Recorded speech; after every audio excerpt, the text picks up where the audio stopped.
bring your guns to town, Ja. Leave your guns at home, boy. Don't get suspended, Ja Morant. Leave your guns at home. Please. Please. Welcome to Movie Humpers. I'm Angela. I'm Bob Sham, and the sounds if you hear the sound of like legs, calves getting licked all over. Or heavy breathing. It's my bitch down on the floor. My dog. Yeah. This is my dog. Sometimes they snore. Did you know that movies are gay? I know that movies are totally gay. Yeah, they're pretty. I'm happy about it. We have been watching some gay ass shit this month. I love it. Some of it's sad. We're gonna get into some sad stuff later this week. There is some sad stuff. But this movie is directed by a fellow by the name of James Wale, who is a gay man. Openly gay in his time. Love that. He didn't go. You know, it was funny because a lot of people knew he was gay that worked in the movies in the orbit, but they forcibly don't talk about it. Mm-hmm. Like reporters and shit knew, and he wasn't like getting in front of microphones in town halls declaring his sexuality. But he didn't hide it at all. So the idea that like they could have wrote articles being like, "This is a gay man," but they didn't. Mm-hmm. Why? Because they wanted to hide it. Because they were like, was it because they just didn't want to talk about it? Excuse me. I think you just didn't talk about it. Unless you wanted to scandalize someone. And, I mean, he was good. He had like a lover that he would hang around with openly. I love that. And you don't even tell me that the guy who played... Maybe he was just a nice guy and people were like, why are we going to do this? Ernest Thesiger in this movie, who played Dr. Pretorius. Oh, Dr. Pretorius is so gay. The character, at least, is that guy not was, the man. That guy was James Wale's mentor in the British theater. He brought him in. James Wale did not want to make this sequel. He made Frankenstein. We all know Boris Karloff. A Boris Karloff performance, really well done. Makeup looking really good. We know this story. Mm-hmm. But at least I'm very familiar with the Frankenstein story. Mm-hmm. And while their performances and everything in the first one are good, I would say that compared to this movie, the sequel, Bride of Frankenstein, that we're going to discuss today, directed by James Wale, starring Boris Karloff, Elsa Lanchester, Valerie Hobson, Ernest Thesiger, Colin Clive, who played...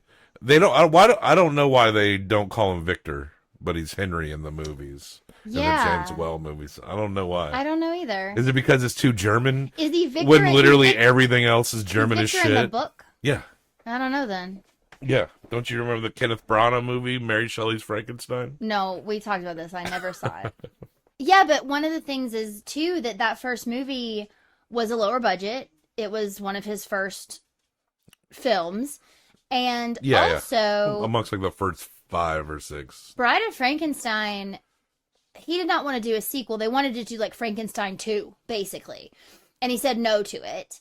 And then this idea finally came up, but then it sort of turned into like a passion project for him because he actually gave input on the script for this. Because this wasn't a story that existed. It was made up for this movie. We had very specific demands to make the movie, and when most of them were met within the bounds of a very heavily coded Hollywood, I think it became something that was interesting for him. Well, and everything he wanted to do, he'd be like, so Mary Shelley is a character at the beginning of this movie. And then the actress who plays Mary Shelley also plays the Bride of Frankenstein. Yeah, and Elsa Lanchester. Yeah, and apparently he said that he wanted that to happen and he was getting pushback. And he basically said, if you don't let me do it, I quit. Yeah. And he did that multiple times. Yeah. Like, he was like, if you don't let me do this, I quit. Let me bring in my mentor or I quit. Or I quit. I love that. Yeah. Just like fucking swing it around, man. So, I mean, you got the clout, use it. So, comparing Bride of Frankenstein to its original, it's definitely a lot more... Bride of Frankenstein is a lot more off the rails in terms of story. Yeah. Because in the book, Frankenstein is like, make me a woman. And Victor Frankenstein in the movies, Henry, at the last minute sabotages the whole project. And in the book, Frankenstein actually strangles Elizabeth to death. But in Bride of Frankenstein, it's not like that at all. It's No. like James Wale is just going and the writer, William Hurlbut, they went in a different direction. But I think the thing about it is that, not to say that I think the first Frankenstein is bad, I don't. But Bride of Frankenstein, but the first Frankenstein is actually kind of boring compared to Bride of Frankenstein. And Bride of Frankenstein, you can tell the budget's bigger. The set design is more on point. I think the Boris Karloff performance was probably a lot more scarier in the first one. Yes. Yeah, for sure. Because the monster speaks in Bride of Frankenstein. The monster speaks. Henry Frankenstein is nursed back to health. He's Yes. engaged to Elizabeth Valerie Hobson. And his professor, his old professor, that's Septimus Pretorius. Yes. And allegedly, this is James Wale's mentor in like British theater. They had someone else who was going to play the role, and then it didn't work out, and he's like, I'm bringing this man in. And allegedly, James Wale asked him to play his character as gay as possible. My experiments did not turn out quite like yours, Henry. But science, like love, has her little surprises. You know, the Book of Frankenstein, the character of Dr. Frankenstein is kind of annoying.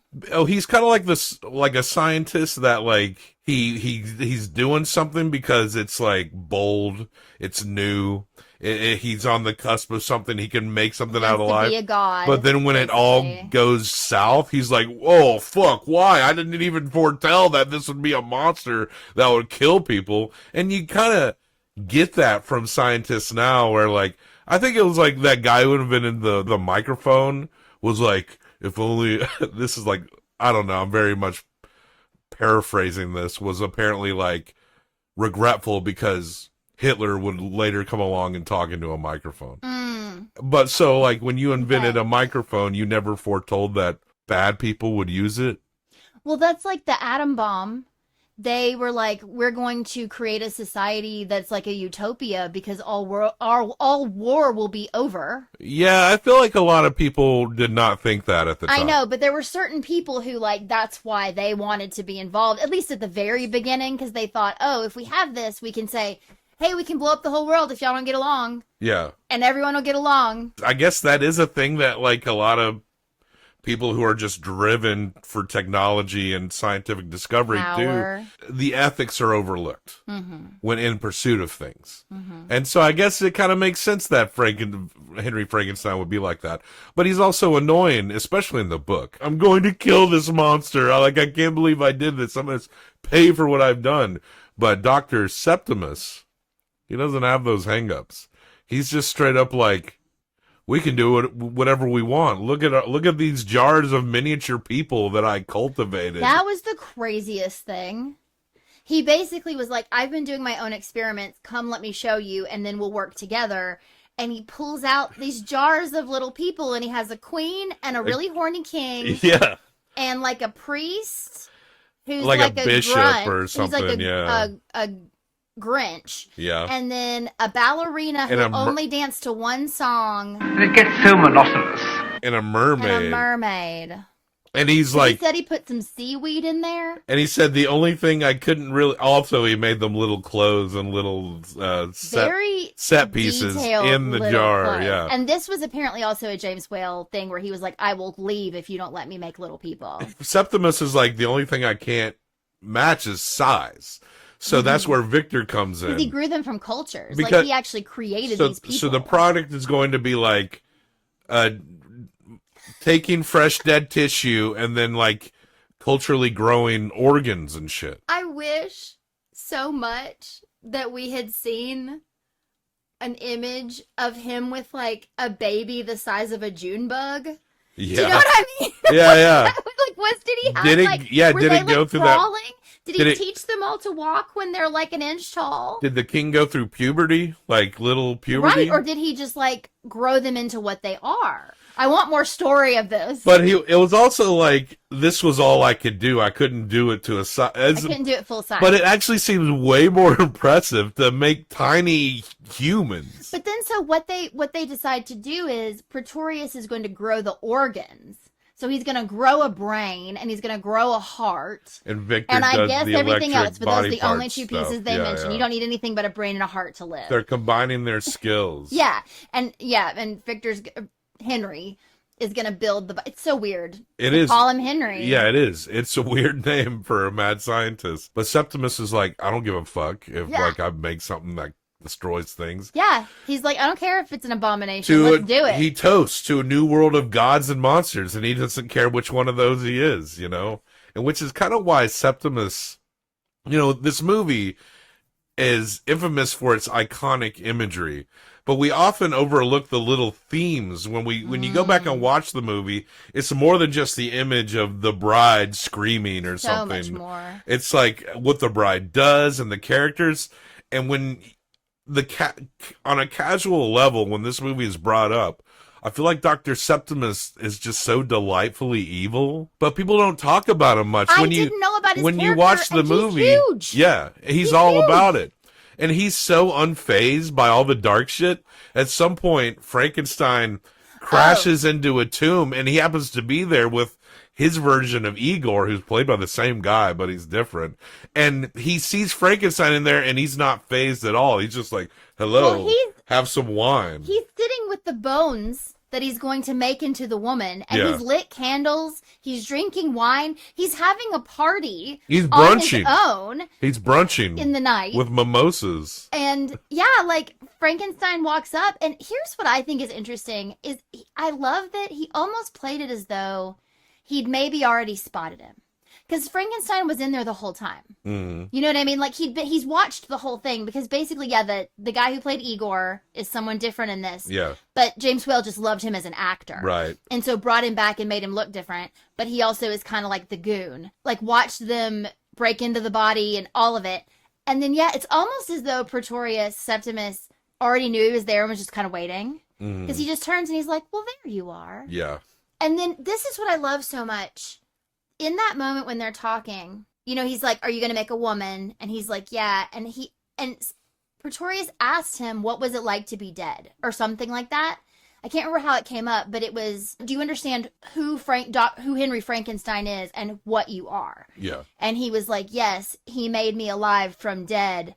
I was happy when dead. This comes back around at the end. But there is this whole idea, like you're talking about these like other themes that don't get talked about. Frankenstein, within himself, knew that he shouldn't be alive. Yeah. He was like, I am not happy. I was okay. And everyone's freaking out at him. And sometimes he's like... And he's scared. He's like dude from Of Mice and Men, where like he freaks out and will hurt things. Absolutely. But he doesn't want to hurt things. Well, isn't that what happened to the little girl? Yeah, yeah. Oh, I can't remember if it was an accident or something. I think it was an accident. But like... But if I remember he kills correctly, her parents at the beginning of this well, movie. They're going to make sure he's burned up, and like he straight up drags him into the pit where the whole thing collapsed. Like, and they both drowned. Yeah, just like their daughter drowned. So he killed that whole fucking family. Insane. He is a serial killer. Kinda, yeah. He's not like a sociopath. It's like if a baby was suddenly like 7 foot tall and really strong. Totally. That's Frankenstein. So I love too that he can speak when he gets back to Pretorius, kind of. But because then later, of the blind man. I know, and I want to talk about that. But later, Pretorius takes credit for it in front of Dr. Frankenstein. He basically is like, yes, there have been improvements since he came to me, or whatever. Yeah. Like he totally takes. But so yeah, when Frankenstein is running before he ends up in that crypt where he meets Pretorius, and then the rest of the movie, he's in the woods. And he does, happen upon a couple people. He happens upon some gypsies at one point and scares them. He happens upon a woman who he tries to, be nice to, but he can't speak. Well, he tries to save her from the water. He thinks she falls in, and he pulls her, and she freaks out. And he starts getting chased by hunters to this blind man's house. Yeah, so he ends up in this blind man's house. He's attracted to the blind man because the blind man is playing the violin. And he ends up coming in. And this is what was so crazy because... in my memory from watching other Frankenstein movies and things, I thought the blind man was part of the original story. And I know without going back, I can't remember, but I thought it was interesting that maybe they took him out of the book and put him in this one. Yeah, yeah. But that's always been such a big part of it to me, because that's the beginning of the humanization of Frankenstein, is him actually making friends with this man. You know, there's a lot of there are like gay undertones in this with like Pretorius and Frankenstein working together. Yeah, and In Pretorius defiance and of Frankenstein God. to make a child, To make him two men to make human, a yeah. human. Yeah, there's all those kind of things. And just the fact that Pretorius is like the gayest character He is, and I love it. ever. And he doesn't give a fuck. He is very flamboyant. It's so good. Yeah. But yeah, so when Frankenstein is there with the blind man teaches him a lot of things. But when they're Basically first figuring teaches it him out, to talk. He's the one that teaches him to talk. he does. But when he's first figuring out that he's trying to say to Frankenstein, like, I can't see you, I'm blind. And he's asking him questions, and Frankenstein is, like murmuring because he can't speak. And he at one point says, oh, I can't see and you can't speak. He was like, are you maybe also afflicted like me? Maybe we can be friends. And we were talking, I feel like there is a little bit of that sort of at the time. It's like parallel to like a gay culture at the time, where it's like, you can't really just come out and say, do you like boys? Do you know what I mean? Yeah. Like, you almost have to like hang around someone and like very tenderly and carefully at some point be like, Are you like me? are you like me? And so there was that moment where he's like, you're like me. Yeah. And so we can be together, Yeah. and we can be happy. And I've been so alone, and you've now been sent to me. Now, there's also a lot of like very stark, like Jesus on the cross, religious undertone, like imagery in this, yeah. because even at that point, like, the blind man is praying and thanking God for like bringing him this friend. The lighting in this movie is amazing. We did watch a little bit of a documentary that And explained the sets are unreal. gorgeous, but they explained that like the makeup that they did for this movie was really a big deal for the time, because the monster makeup,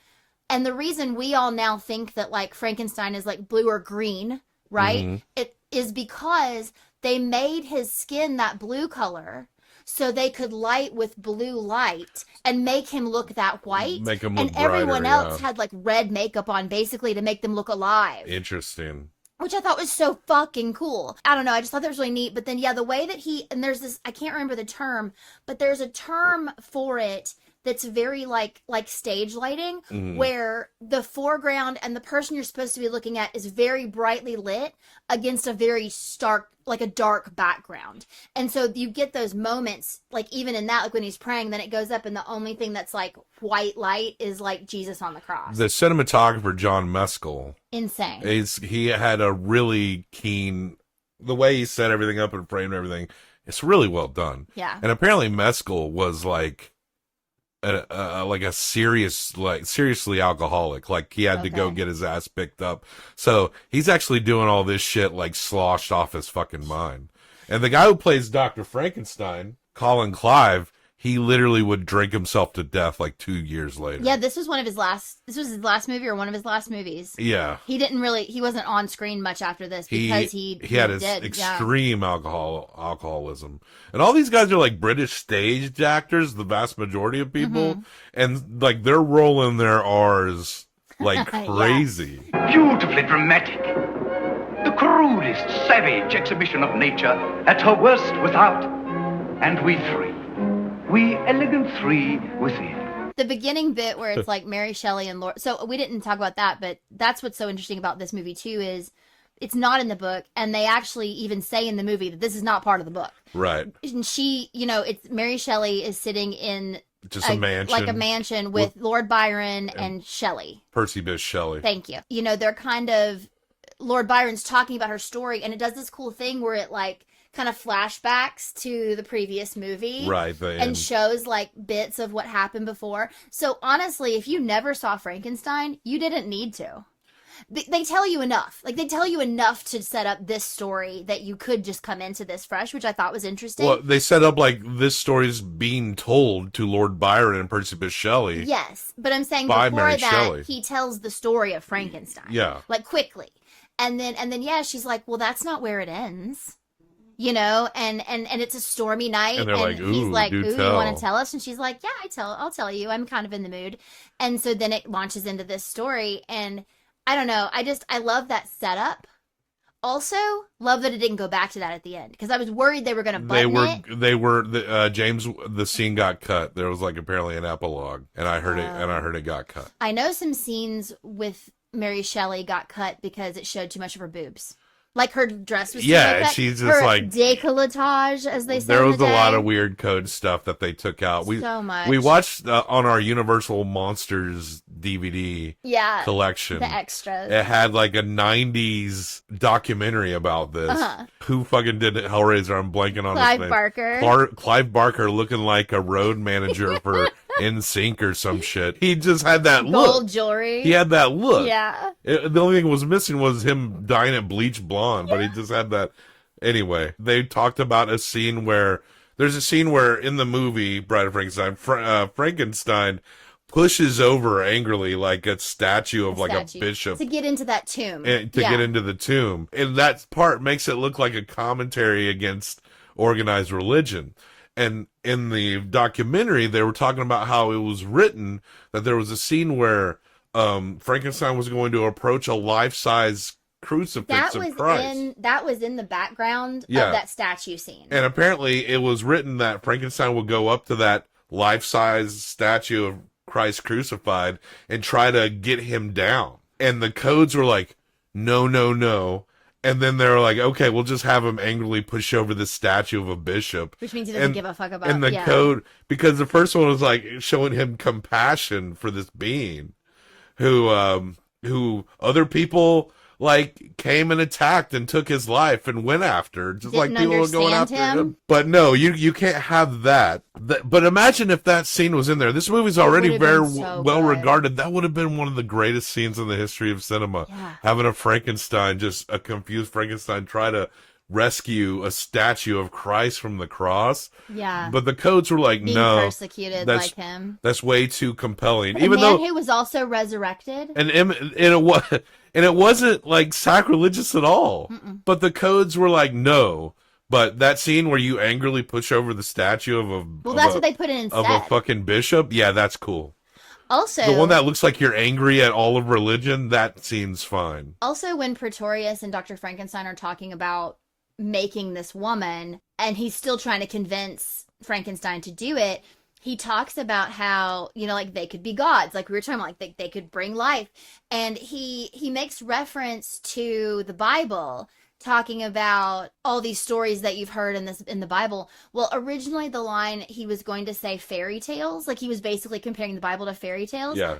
But they made them not say that because they thought it was bad to compare the Bible to a fairy tale. So they just straight up say, like, the Bible's ridiculous, basically. Yeah, yeah. And that's worse. He uses the worst Bible stories, but he says it with, like, this dripping disdain. That's kind of an interesting thing with the Code era Hollywood, is that, in a way, when you see a great movie from that time, it's in spite of all of this pressure against it. Yeah. So sometimes you get these boundaries, but of course these are rules where people are reacting to the way they think people will see things. So the rules are just like stupid and make no sense and are often replaced by something that contradicts what they claim they're going to be against, like what we just talked about. The Christ thing would have been so profound and beautiful. They just didn't see it that way. And it's like, you guys are kind of stupid. Yeah.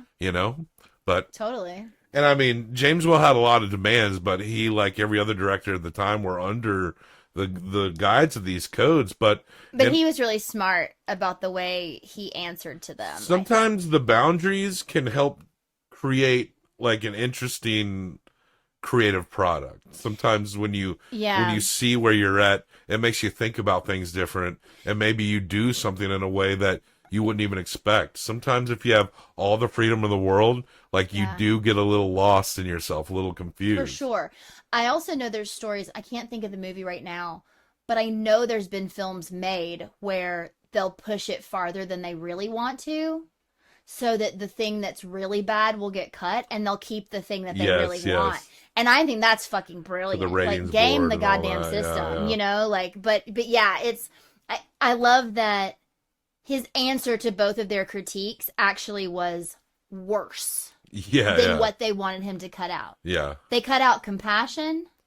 You know what I mean? Yeah. and added a slight on organized Anger. religion. Yeah, it's insane. Henry agrees to work with Septimus. Because With Frankenstein, they kidnap Elizabeth, his fiance. on the night they're leaving for their honeymoon. Who's played by Valerie Hobson, who was apparently Who is 17 years old in this movie. Insane. She looked like she was maybe in like her early 23, 24, yeah. which would have made sense. When she puts on that little outfit where she thinks they're gonna go off to a different castle right before she gets abducted. Yeah. Like that outfit, she looks like she's in her 30s or something.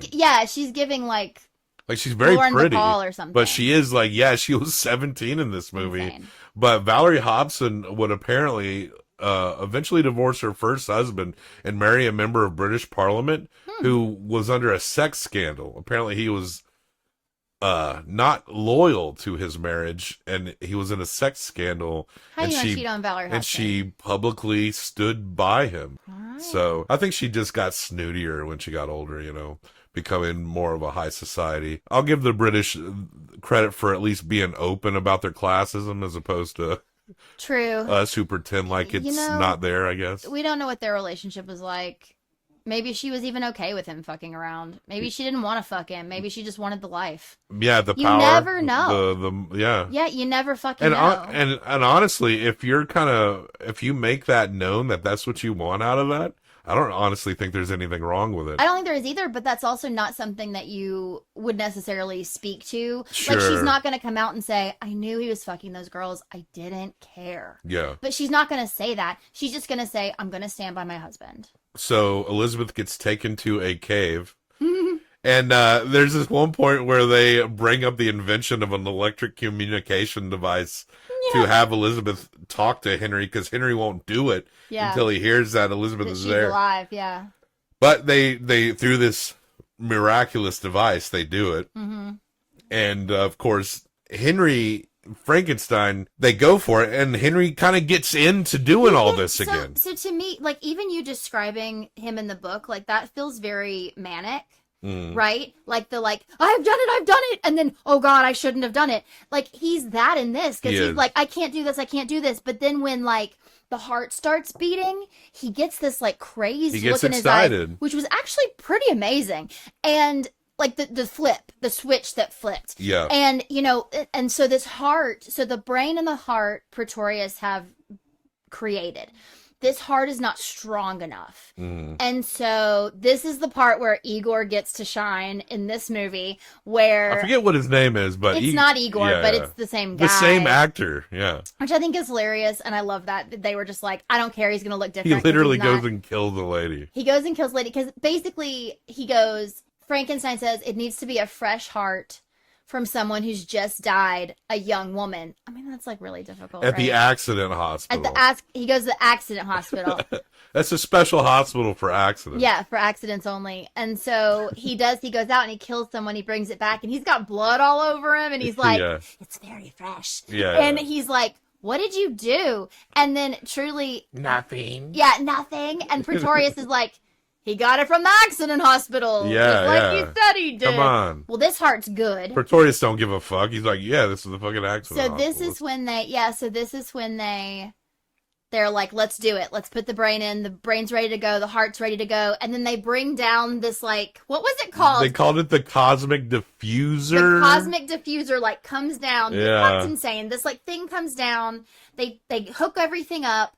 The other helper guys go up on the roof, who apparently, like, they're, like, ex-cons. Yeah. Who Pretorius is, like, paying them a lot of money to help him, but they're also like, we'd rather go back to jail. It's really bizarre. Yeah, they have second thoughts. Constantly. Yeah. Well, not so much the Igor guy, but the other guy. Who ends up, Frankenstein throws him off the Why roof. does Frankenstein go up there and throw people off the top there while they're lightening up the body? Why does Frank do that? He just suddenly appears on the top, and he's like, he chucks Igor too and his homie off the fucking tower. Yeah, because he's mad, but... Maybe it's all the lightning. He's just scared. Maybe it's the lightning. Maybe he's... Because he wants her. Yeah. Because he's telling Frankenstein, like, you have to work. You cannot sleep. You must work. Don't stop. Like, make the woman. And so yeah, I don't remember how he gets up there, but he does get up there and he gets mad and he's throwing shit around. But yeah, they take her up there. The lightning happens. There's kites. There's all this shit. They bring her back down. Her hands move.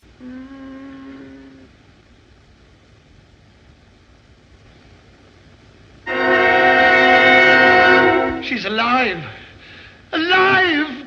And he does that, and that's the one I know. Like, that image of him yelling that she's alive is the one I know. And apparently, like, they have Elsa Lanchester, like, bound up. Yeah. And Just like the mummy. She apparently could not move. Like, she was bound like that. We saw an image of her drinking tea in, like, a chaise lounge. Yeah. Because her legs were just like... And there was, like, a body double who was trussed up and couldn't handle, like, it was too, claustrophobic. Like, she was in that getup for a while, and it was tight. It really squeezed her form. I mean, she looked good. And then they unravel, and she's wearing, like, this white... She still has the bandages on her arm. Yeah. So they don't let you actually see any of her skin except neck up and her hand. And she was actually inspired by, I had read on some trivia, she was inspired by some swans at some park in London. She talked about this in that documentary. Because they hiss. Yeah, because so if you watch her, and they showed this again in the documentary, like the way she's moving is very bird-like. Like she's like...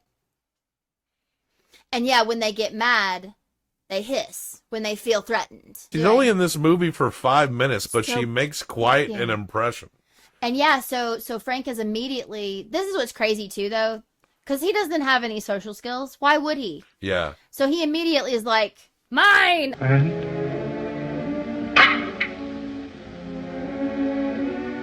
Friend?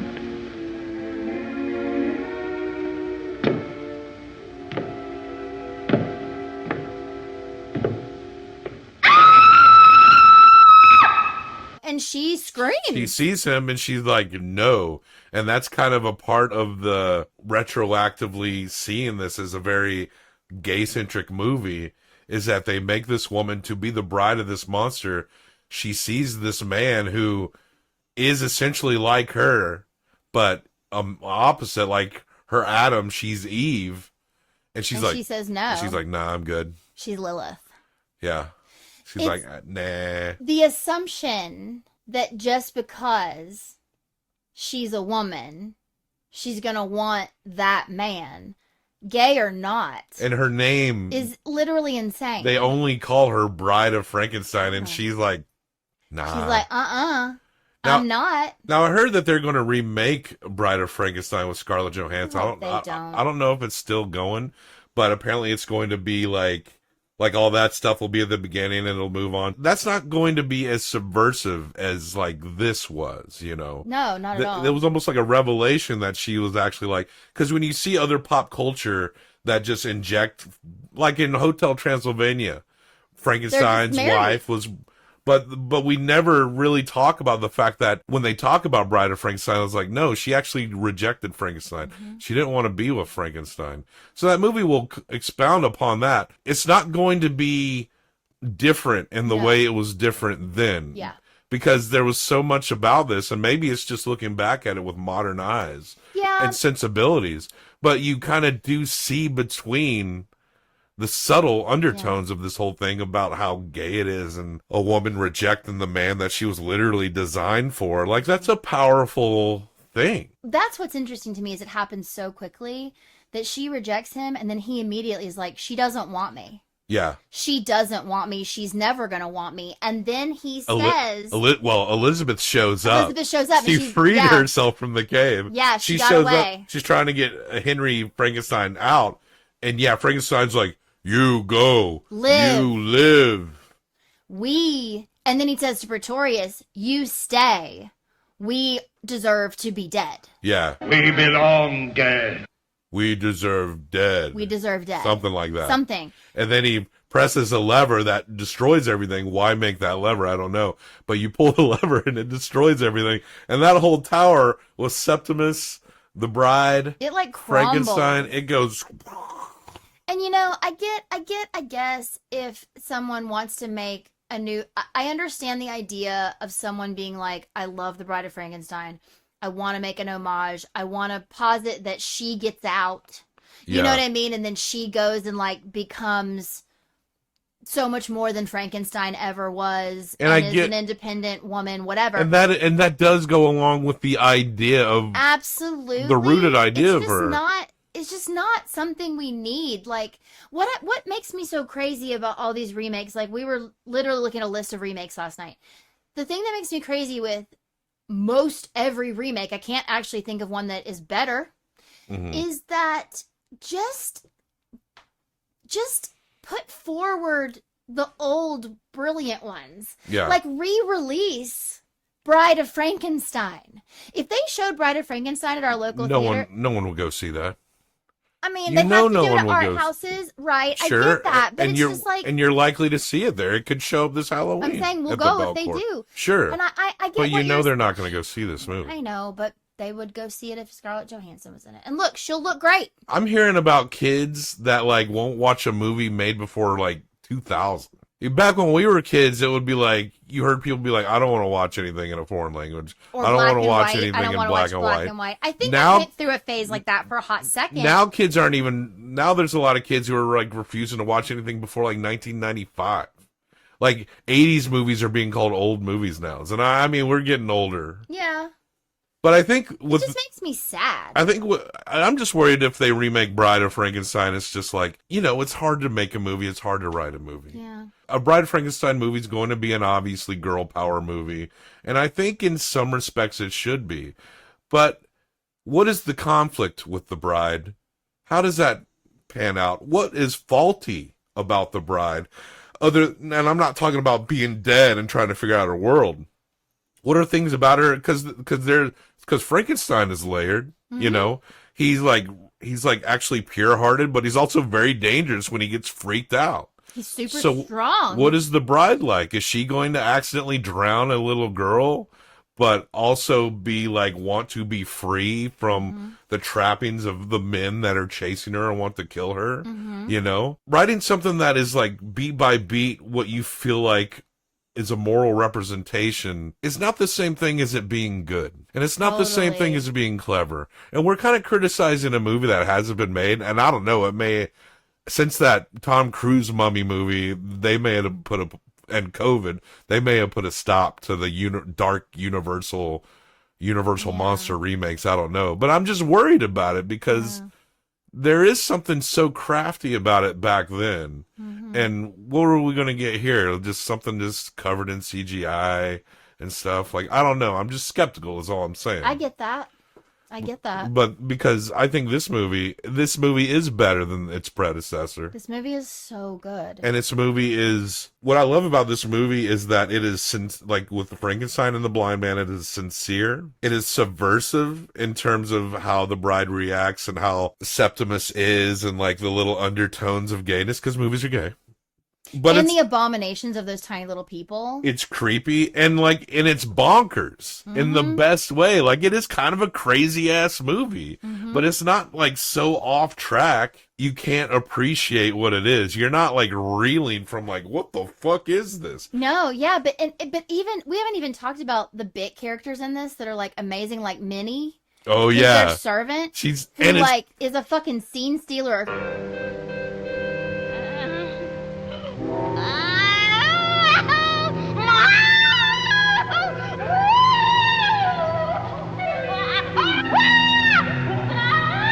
20% of this movie is a comedy. Yeah.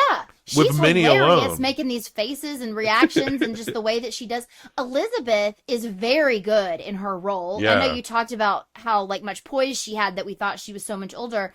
But there's also this moment where she's talking to Victor about how it's almost like she's having like premonitions, because she talks about when she's nursing him back to health, that when he starts talking in his sleep, she sees like shadows coming towards them, and she kind of has this like freak out hysteric moment where she's like, it's there, and then she bursts out into laughter on his bed. Like, Yeah. it's this crazy kind of thing where like no one in this movie That's very Victorian. is okay. Premonition, the spirit, stuff like that, which But is it's cool. interesting. Yeah. Yeah, it's interesting because it's like there's more to this world. Because that's the thing, right? Like, that's why Frankenstein also is in the same world as like the Mummy and Dracula and all of those guys, is because if you can make a man come back to life with like parts of other men, then like magic is possible. Yeah. You know? I mean, and doesn't he say that to Pretorius? He's like, this is not science. This is magic that you've done. Yeah, Or yeah. wizardry. Wizardry, yeah. You know? So then there's also the occult part of it. you know, put up right next to the God part of it. Like, we're trying to be God. I guess Dracula's in this world too. He's a universal That's monster. what I'm saying. Dracula, the So Mummy. there's demons and shit. Yeah. Mm-hmm. But if y'all have like heard about Bride of Frankenstein, the old movie, don't worry about watching Frankenstein. It's a fine movie. Yeah, but don't worry about it. Just But watch like, this movie. check this movie out. Like, seriously. Yeah. If you always heard about it but never watched it, you might be surprised at how entertaining this is. We talk about this a lot, but this is another one that, like, I just want to have on. Yeah. It's a good background It's movie just for so sure. beautiful. I've truly been just looking at pictures of the Bride of Frankenstein since we watched this. I'm obsessed with it. I just feel like everyone involved in this was, like, eccentric. Yeah. Well, You that's know? literally what they called you when you were gay. Well, he was probably gay, back in the day. I know. So we hunt movies. You're gonna give this 1 through 5 Oh, score. man. I'm gonna give it Yeah. 1 through 5, combined for best out of 10, and that is the eternal judgment of the movie humpers. Go ahead. Okay. I am going to go 4.5. Ugh. I almost was going to go higher. I don't know. I'm having debates in my brain between like 4.75 and 4.5. I really think it's so good. But what do you hump it? I give it 4.5. I actually think it is pretty solid there. Yeah. I think it is. This movie's a lot of fun. Yeah. 4.5. Yeah. So that is a 9. I love it. Top of the A's. 9.25 is top. So Well, let's see it's here. near the top. It is just under a 9. Would you say it's better than My Own Private Idaho? I honestly would say yeah. Yes. But not as good as Tangerine or Out of the Past. Dude, if I gave it a 4.75, would it go between those? I think if you gave it another Let's do it. 0.25, it would go. I love Tangerine, but I think this should be above Tangerine. So I'm going to give it a 4.75. You know what? No waffling. Just give it as high as I want. Like you said. I know it's not that important. And like we can change anything we've ever done in the past. Well, I did just change it right. We got it. Let me show it. Bride of Frankenstein is our number 2 A-tier movie between Out of the Past and Tangerine. Love it. So, yeah. That is some good shit, eh? Yeah, check it out. Check out Bride of Frankenstein. Oh, so good. It's gay. And if you saying Bride of Frankenstein is gay may make people not watch it, then don't say that. They won't even see it. If they're like that ignorant of like that culture, it would pass them right on by. So like, it's True. just a good movie. All right. But James Wale, that dude was gay. And Dr. Septimus, that dude was very gay and unapologetically bad. He was a baddie. Love He was it. a bad bitch. Hell yeah, he was. He was one of those baddies they call him. But check the show notes for links and other places to find us. Death to all traitors. Death to all traitors.